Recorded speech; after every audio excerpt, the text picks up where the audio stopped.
अगर आपको किडनी से संबंधित या यूरिन से संबंधित कोई भी समस्या है, जैसे यूरिन का फ्लो ठीक से ना होना, यूरिन के लिए बार बार जाना पड़ना, यूरिन में बहुत ज्यादा जलन यानी बर्निंग सेंसेशन रहना, पेट में हल्का हल्का दर्द होना, प्रोस्टेट की समस्या, किडनी स्टोन की समस्या, या फिर अगर आपकी किडनी की ट्रीटमेंट चल रही है, आपका अगर क्रिएटिनिन लेवल ज्यादा है, तो ये वीडियो खास आपके लिए है। किडनी को हमेशा स्वस्थ रखने के लिए, उसे नेचुरली डिटॉक्स करने के लिए बहुत ही बढ़िया ऐसे 5 आयुर्वेदिक उपाय हम इस वीडियो में जानेंगे, जो आप बहुत आसानी से घर पे कर सकते हैं।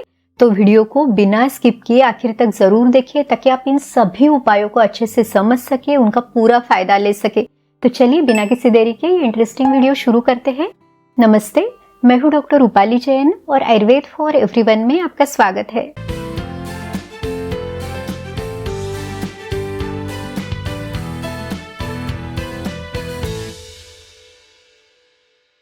यूरिन प्रॉब्लम्स को संस्कृत में मूत्रकृच्छ कहा जाता है। मूत्रकृच्छ, मूत्र यानी यूरिन और कृच्छ यानी कठिनता, समस्या, यानी अगर आपको यूरिन की कोई भी समस्या है। तो देखिए भैषज्य रत्नावली इस ग्रंथ में मूत्रकृच्छ रोगाधिकार इस अध्याय में हमें एक बहुत ही बढ़िया ऐसा फॉर्मूला, एक कॉम्बिनेशन दिया हुआ है जो यूरिन की सभी समस्याओं के लिए बहुत ज्यादा फायदेमंद है। इसका नाम है तृण पंचमूलक वात। तृण यानी घास है एक तरह का, तृण पंचमूल यानी 5 तरह के जो घास है उनकी जड़ों का इसमें समावेश किया जाता है। ये कौन सी 5 वनस्पति है? तो इसमें कुश, काश, शर, दर्भ और इक्षु, ऐसी 5 ही वनस्पतियां है। ये जो कॉम्बिनेशन है ये आपको क्या फायदे देगा? तो यूरिन में आपको अगर बहुत ज्यादा तब दर्द होना, जलन होना, यूरिन ठीक से ना निकलना, या फिर अगर आपको पथरी की समस्या है, शरीर में वात और पित्त दोष बिगड़े हुए हैं, तो इसमें बहुत अच्छा फॉर्मूला है। इसमें कहा गया है बस्ती विशोधनम। बस्ती विशोधनम यानी ब्लैडर को अच्छे से साफ करेगा, किडनी को डिटॉक्स करने के लिए ये फॉर्मूला आपको मदद करेगा। अब इसमें ये जो 5 वनस्पतियां है, तो आपको अलग अलग इनको जमा करने की जरूरत नहीं है, आपको ये आराम से रेडी भी मिल जाता है। तो इस तरह का इसका जो कोर्स ग्राउंड पाउडर है वो भी आपको मिल जाएगा, या इसका बना बनाया काढ़ा भी मिल जाता है। तो तृण पंचमूल कषाय या तृण पंचमूलादि कषाय, इस नाम से ये काढ़ा आपको रेडी मिल जाता है। इस काढ़े की जो मात्रा है वो है 20 ml, दिन में 2 बार, खाना खाने के पहले या बाद में, दोनों तरह से आप ले सकते हैं। इसका ड्यूरेशन कितना होना चाहिए? तो आपकी समस्या कितनी ज्यादा है या कितनी क्रॉनिक है उसके ऊपर ये डिपेंड करता है। जैसे अगर समस्या कुछ ही दिनों की है तो 15-20 दिन आप लेके बंद कर सकते हैं। समस्या ज्यादा है या बहुत दिनों से तकलीफ है तो 2 से 3 महीने भी आराम से आप इसे रख सकते हैं। तो अपनी सुटेबिलिटी को देखते हुए आप इसे लीजिए। अगर आपको इसे घर पे बनाना है तो कैसे बनाइए? तो इस तरह का ये जो तृण पंचमूल क्वाथ भरड़ आपको मिल जाता है, यानी कोर्स ग्राउंड पाउडर आपको मिल जाएगा। तो 10 ग्राम ये भरड़ आपने लेना है। 10 ग्राम यानी लगभग 2 चम्मच भर के अपने ये जो भरड़ है ये लेना है। इसमें आपने इसके 16 गुना पानी डालना है, यानी 10 ग्राम भरड़ है तो 160 ml पानी आपने मिलाना है। इसको तब तक उबालना है जब तक इसका चौथाई भाग ना बच जाए, यानी 160 ml हमने जो पानी लिया था उसका 40 ml पानी ना बच जाए, तब तक आपने इसे उबालना है। और फिर इस काढ़े को छान के उसमें से आधा आधा यानी 20 ml सुबह, 20 ml शाम को, इस तरह से 2 बार आपने लेना है। तो इस तरह आप ये काढ़ा जो है ये घर पे बना सकते हैं, या तो फिर रेडी जो क्वाथ है वो भी आप सेवन कर सकते हैं। अगर आप किडनी के लिए दूसरी कोई औषधि अभी ले रहे हैं, एलोपैथी मेडिसिन अगर आपकी चल रही है, तो उसके साथ भी ये काढ़ा जो है ये बहुत सेफली आप ले सकते हैं। इन दोनों के बीच में आप 1 घंटे का अंतर रखें। लेकिन प्रेगनेंसी में या लैक्टेशन फेज में या फिर छोटे बच्चों के लिए अगर आपको इसे लेना है तो आपके नजदीकी आयुर्वेद चिकित्सक की सलाह आप जरूर ले। अगर आपको इस काढ़े का स्वाद अच्छा नहीं लगता तो इसमें थोड़ी सी धागे वाली मिश्री भी आप डाल सकते हैं, ताकि इसका स्वाद भी आपको अच्छा है और ये जो मिश्री है वो भी शरीर को ठंडक दे, यूरिन में जो जलन है उसको वो कम कर सके। किडनी को हमेशा स्वस्थ रखने के लिए एक बहुत ही बढ़िया ऐसी औषधि वनस्पति है, वो है गोक्षूर यानी गोखरू। छोटा गोखरू आपने लेना है। इसका जो लैटिन नेम है वो है ट्रिब्यूलस टेरेस्ट्रिस। जो गोखरू है ये ठंडे तासीर का है, वात पित्त का ये शमन करता है और बिगड़े हुए कफ को शरीर से बाहर निकालता है। तो इस तरह से वात पित्त कफ इन तीनों दोषों पर इसका असर है। तीनों की समस्याओं में, तीनों से संबंधित बीमारियों में आप इसका सेवन कर सकते हैं। गोखरू के सेवन से आपको क्या फायदे मिलेंगे? तो इसे आयुर्वेद में मूत्रल, बस्ती शोधन करने वाला, अश्मरीहर कहा हुआ है। इसका क्या अर्थ हुआ? मूत्रल यानी ये डायूरेटिक है, यूरिन का फ्लो अच्छा रखने के लिए मदद करेगा। शरीर में जो दूषित तत्व है इसको यूरिन के द्वारा ये शरीर से बाहर निकालता है, इसलिए इन्फ्लेमेशन, वाटर रिटेंशन या फिर शरीर में सूजन है, पैरों में सूजन है या फिर आपको प्रोस्टेट की समस्या, हाई ब्लड प्रेशर, डायबिटीज अगर आपको है, या फिर पथरी की समस्या है, तो इन सभी में ये फायदेमंद है। प्रोस्टेट जैसी समस्या में भी ये बहुत ज्यादा लाभदायक है। इसका सेवन आपने कैसे करना है? गोखरू का जो चूर्ण है वो बहुत आसानी से आपको मिल जाता है। तो गोखरू के चूर्ण की जो मात्रा है वो शुरुआत में आप इसे 1/4 चम्मच दिन में 1 से 2 बार ले, बाद में आपने इसे बढ़ाना है। तो इसका जो डोज है वो है 3 से 6 ग्राम, यानी आधा से 1 चम्मच दिन में 1 से 2 बार आप इसे ले सकते हैं। प्रेफरेबली आपने इसे खाली पेट लेना है। कम से कम आपका जो मील का टाइम है उसके 1 आध घंटा पहले तो भी आप इसे जरूर ले। या तो फिर गोक्षुरादि गुगुल नाम से टैबलेट भी मिल जाती है, तो 2-2 टैबलेट दिन में 2 बार आपने लेनी है। इसका रेडी काढ़ा यानी गोक्षुरादि क्वाथ नाम से आपको मिलेगा। उसकी मात्रा है 15 से 20 ml, दिन में 2 बार आपने इसे लेना है। अब जो ये हमने अलग अलग फॉर्मुलेशंस देखे, जैसे कि चूर्ण, काढ़ा या फिर गोक्षुरादि गुगुल है, तो इनमें से कोई भी एक आपने चूज करना है, सभी को एक साथ आपने नहीं लेना है। तो कितने दिन आपने इसका सेवन करना है? तो शुरुआत में 15 से 20 दिन आप इसे ले। अगर आपकी तकलीफ कम हो जाए तो बंद भी कर सकते हैं, लेकिन अगर तकलीफ ज्यादा है, ज्यादा दिनों से है, तो 2 से 3 महीने भी आप इनको रख सकते हैं। या फिर आपके नजदीकी आयुर्वेद चिकित्सक की भी आप सलाह ले सकते हैं।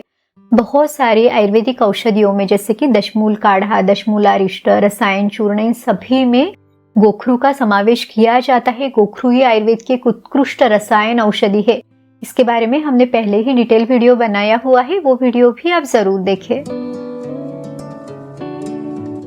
यूरिन की समस्याओं को कम करने के लिए एक बहुत ही सिंपल, सेफ लेकिन उतना ही इफेक्टिव ऐसा उपाय है, ये है नारियल पानी में सब्जा सीड्स को मिला के लेना।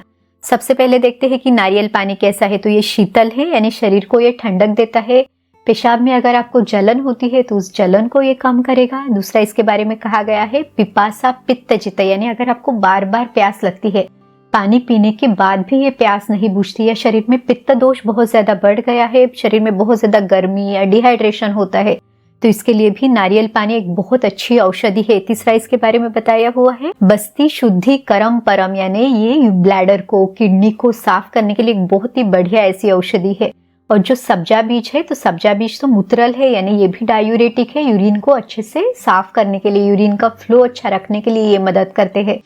तो आपने बिल्कुल थोड़े से सब्जा बीज आप ले, इनको पानी में आपने भिगो के रखना है।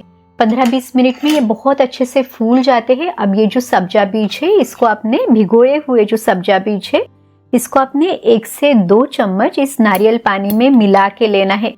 आप इसे कब ले? तो दोपहर के समय में, जब धूप रहती है, आपको बहुत ज्यादा तब प्यास लगती है, शरीर में गर्मी सी महसूस होती है, तब आपने ये जो नारियल पानी में सब्जा सीड्स मिला के इसका सेवन करना है। इसको कितने दिन ले? तो 8-10 दिन आप इसे कंटिन्यूअस ले। फिर आपकी तकलीफ अगर कम हुई लगे तो इसे बंद कर सकते हैं। ये बहुत सेफ है, थोड़ा सा ज्यादा दिन भी आप इसे आराम से रख सकते हैं। देखिए, ये जो सब्जा सीड्स है और चिया सीड्स है, ये दोनों बहुत अलग अलग है। सब्जा सीड्स और चिया सीड्स के बीच में क्या अंतर है, इन दोनों के फायदे कौन कौन से हैं, इनका सेवन आपने कैसे करना है, इसके बारे में हमने ऑलरेडी डिटेल वीडियो बनाया हुआ है, वो वीडियो भी आप जरूर देखें।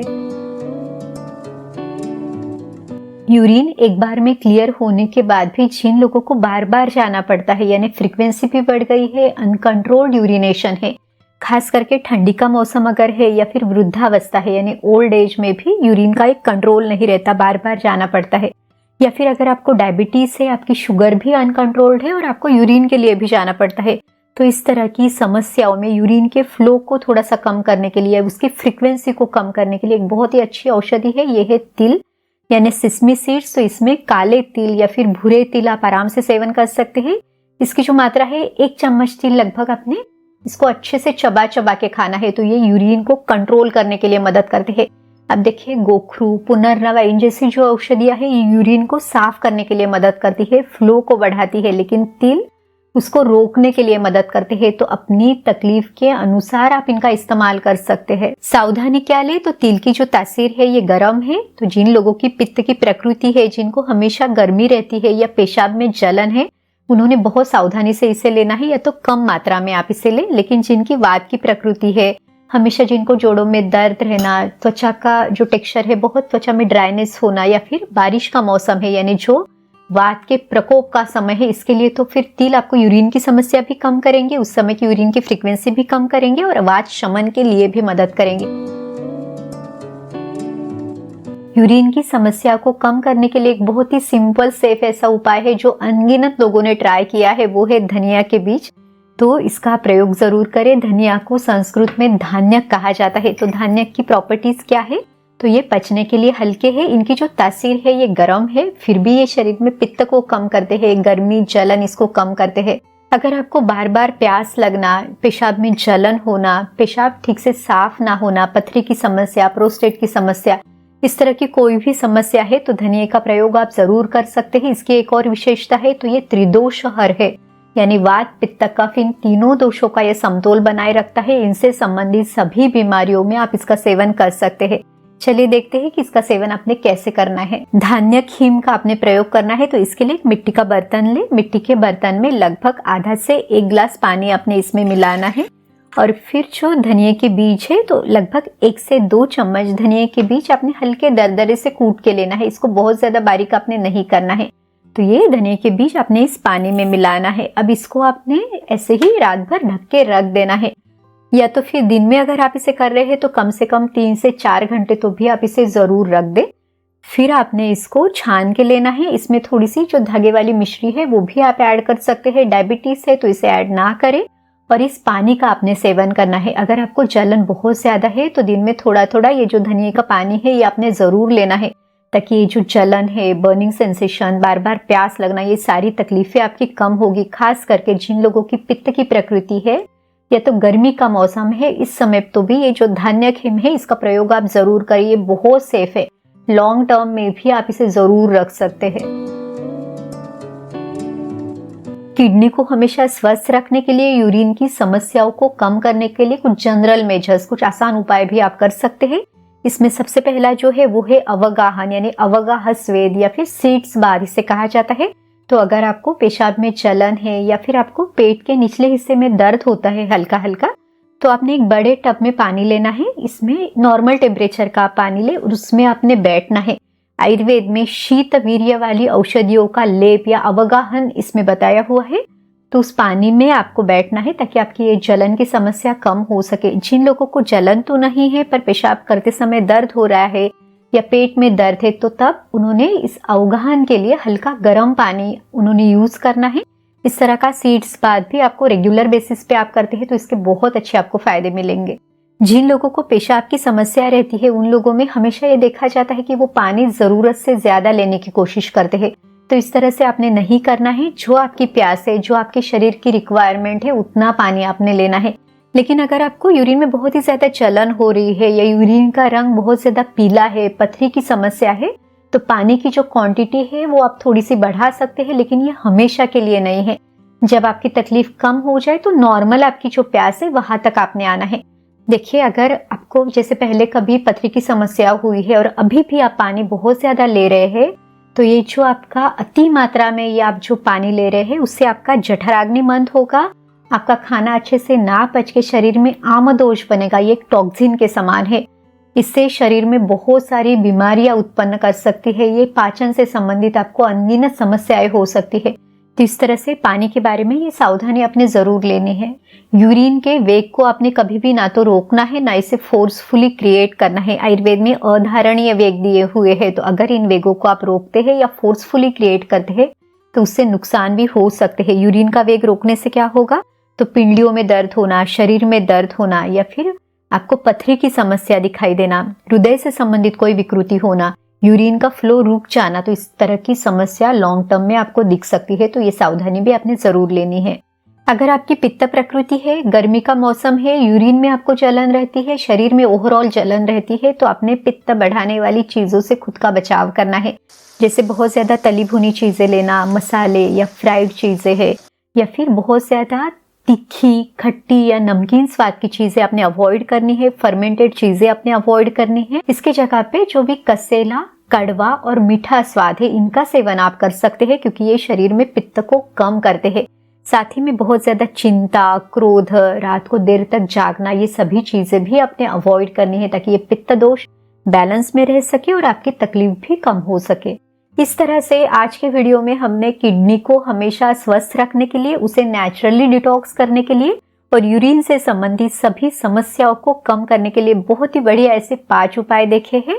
उम्मीद है ये वीडियो आपकी मदद ज़रूर करेगा। अगर आपको ये वीडियो अच्छा लगा तो इसे अपने दोस्तों और रिश्तेदारों के साथ भी ज़रूर शेयर करें, ताकि उनको भी ये आयुर्वेद का ज्ञान पता चले। और अगर आप चैनल पे नए हैं, अपने चैनल को सब्सक्राइब नहीं किया है, तो आयुर्वेद की सही जानकारी के लिए इसे सब्सक्राइब करना ना भूलें। तो चलिए फिर मिलते हैं अगले वीडियो में।